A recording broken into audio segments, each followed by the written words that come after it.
Chers amis, bonjour, Shabbat Shalom. Avec la parashat Lech Lecha, nous commençons l'histoire des patriarches. Je rappelle que cette sidra se trouve dans le livre de Bereshit, dans le livre de la Genèse, et c'est la troisième sidra du livre de Bereshit. Mais là, nous rentrons véritablement dans l'histoire du peuple juif avec l'histoire de Abraham lui-même. Je voudrais rappeler tout d'abord qu'évidemment, Abraham est un personnage qui sort, qui jaillit de l'histoire pour être le premier qui va donc mettre le monothéisme au cœur de l'histoire.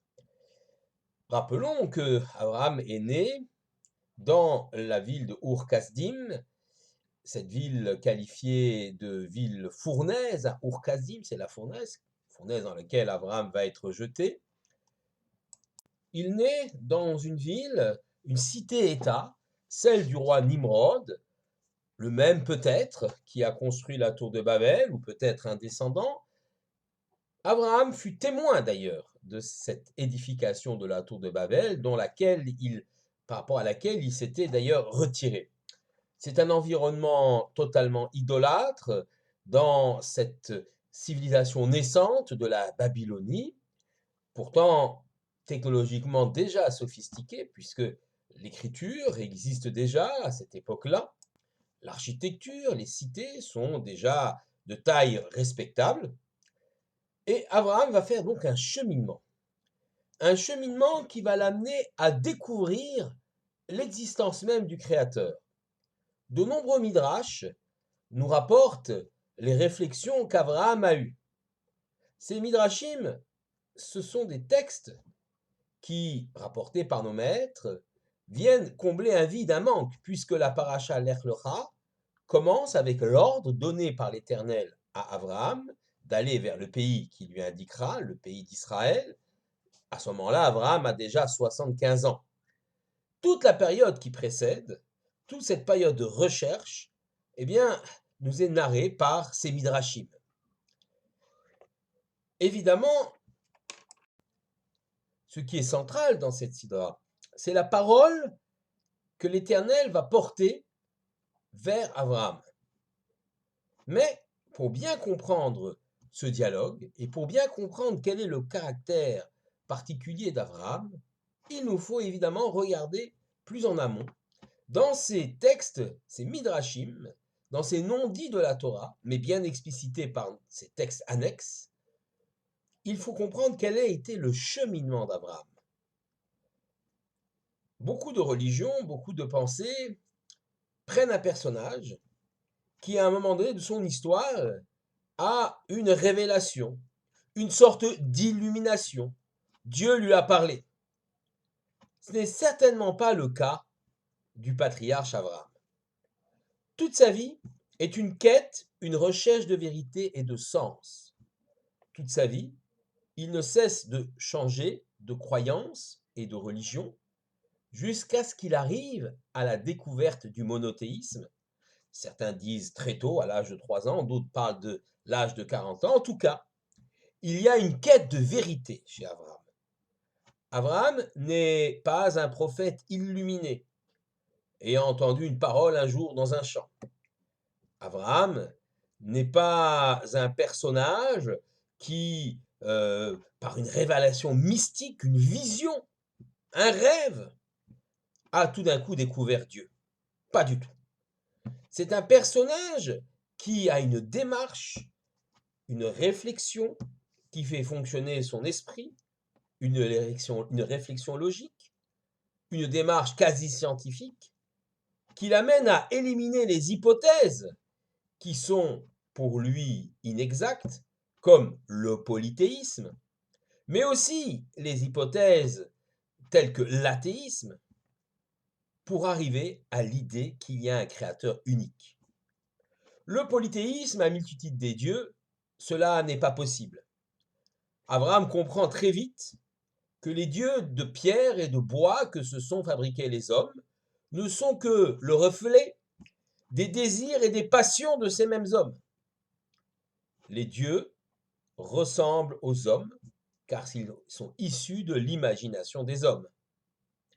Les éléments de la nature, tels le soleil, la lune, le vent, la pluie, là aussi, Abraham a une réflexion par rapport à cela.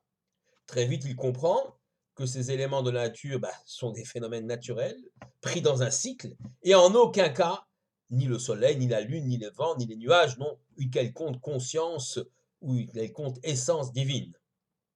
Enfin, Abraham écarte l'hypothèse de l'athéisme. Il n'est pas possible que le monde soit le fruit simplement du hasard. D'ailleurs, une question très contemporaine aujourd'hui. On a eu des réflexions de scientifiques, notamment le fameux professeur Jacques Monod, prix Nobel de médecine, qui affirmait dans un livre, Le hasard et la nécessité, que tous les phénomènes que nous vivons sont liés absolument au hasard. D'autres se sont opposés à une telle théorie, comme le grand Albert Einstein, qui, je rappelle, a affirmé, certes à la fin de sa vie, après une vie de recherche, Dieu ne joue pas au dé. En d'autres termes, il n'y a pas de hasard, il y a une puissance, un esprit qui préside à la création, et la création est tellement sophistiquée, de l'infiniment grand à l'infiniment petit, qu'on ne peut prétendre que celle-ci soit le fruit du hasard. Donc Abraham est un homme posé, intelligent, qui a une réflexion, et qui en aucun cas est quelqu'un d'illuminé et qui est régi par ses pulsions. Abraham ne fut donc jamais touché par la grâce, mais c'est un effort entièrement personnel, une persévérance dans la recherche de la vérité et dans la fidélité absolue à Hachem, à l'Éternel, lorsque celui-ci se fait connaître à lui, qu'il peut se distinguer et est le premier de nos patriarches. Le rabbin Eli Munk l'affirme dans son ouvrage, et il rapporte également les écrits du Rav Shimshon Raphaël Hirsch. Je cite, Abraham n'est pas un illuminé, ni un sage s'abîmant dans la contemplation mystique, ni un philosophe subtil, ni enfin un prophète fanatique ou exalté. Il est tout simplement un homme, un chercheur de vérité, au cœur généreux et à l'âme ardente. En vérité, effectivement, ce qui mue Abraham, sa principale motivation est la quête de la vérité et la sincérité, être sincère avec soi-même. Ne jamais perdre son esprit critique pour toujours aller de l'avant et finalement découvrir le Créateur. Et à ce moment-là, après une longue vie de réflexion, après une longue vie de labeur et d'épreuve, voilà que Dieu enfin s'adresse à lui. Il ne s'adresse pas à quelqu'un qui est simple et fait paître des moutons dans un champ, mais à quelqu'un qui a déjà acquis la conviction par sa propre réflexion. Il a acquis donc la conviction qu'il y a un créateur et que ce créateur est unique. En d'autres termes, le réveil au monothéisme est d'abord un réveil de l'homme. C'est ce qu'affirme Bachya Impakuda, le célèbre rabbin et philosophe juif, dans son ouvrage Chovot HaLevavot, les devoirs du cœur. Il dit « L'étincelle d'en bas fit jaillir la flamme d'en haut ». C'est, en d'autres termes, ce que l'Éternel nous demande quelque part, que nous puissions faire un effort personnel afin, effectivement, de percevoir sa présence. C'est tout l'enjeu de la vie d'Abraham. Comme nous disons, Maaseh Avot Siman Labanim, les actes des pères sont un signe pour les enfants. Lorsqu'Abraham fait cette démarche, il ne sait pas encore que Dieu va lui parler, et il lui parlera des années après. Mais lorsque Dieu s'adresse à lui, plutôt qu'un commencement, c'est un commencement certes, mais un commencement qui ne vient pas de zéro, c'est un couronnement d'une vie de labeur, mais qui devient le commencement vers autre chose. C'est quoi cette autre chose? Abraham doit quitter sa terre natale. Lech lecha me'artzecha, quitte ta terre natale. Molatecha, le pays où tu es né, la maison de ton père, et va vers l'endroit, le pays que je t'indiquerai, le pays d'Israël, mais Dieu ne le précise pas. C'est une des épreuves d'Abraham. Abraham doit donc rompre avec son environnement pour pouvoir progresser, pour pouvoir s'élever. Son père Terach avait déjà fait une première démarche, puisqu'il avait quitté Ur-Kasdim pour se rendre vers le nord de la Babylonie, confins de l'Irak et de la Syrie actuelle, dans la ville de Haran. Mais cette démarche n'était pas suffisante. La rupture pas assez forte avec le monde de Babel, extrêmement prenant et extrêmement influent. Il fallait donc rompre totalement avec ce monde pour aller beaucoup plus loin. Les textes nous parlent de ce Lech Lecha. Rashi dit, à propos de Lech Lecha, je cite son commentaire, Le'anatra ou le Tovatra, pour ton profit et pour ton bien. Vesham esra le Goy Gadol, et là-bas je ferai de toi un grand peuple. En d'autres termes, Kan i ata zoche lebanim, ici tu n'auras pas d'enfants, mais là-bas tu en auras. Ve'od odia tiv acha baolam, et je ferai connaître ta nature dans le monde.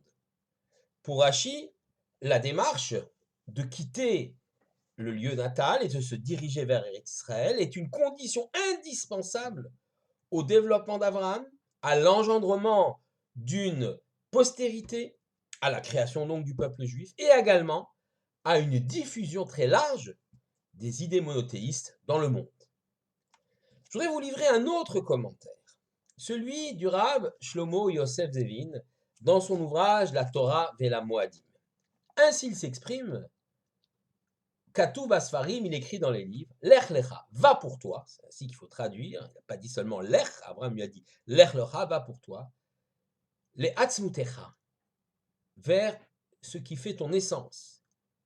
Et on explique ces paroles, le Shoresh Nishmatecha, vers la racine de ton âme. Il faut essayer de comprendre ce que veut dire ces textes. Le Rav Zevin nous aide à les comprendre.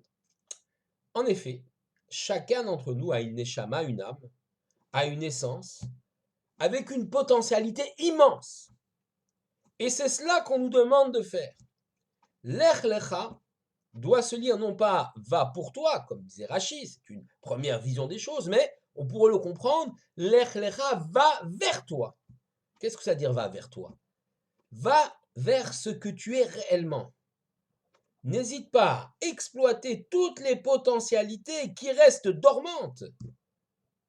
Les potentialités de ton âme qui te permettent de te grandir et d'aller encore plus loin. Un homme, l'Éternel ne lui demandera jamais d'aller au-delà de ses capacités et de ses forces. Mais par contre, on lui demandera toujours d'arriver au niveau où ses potentialités, ses capacités pourraient le porter. D'exploiter tout ce qu'il a comme force en lui-même. C'est ce qu'on lui demande. Toutes ses qualités, son énergie, eh bien, il devra les utiliser pour se grandir.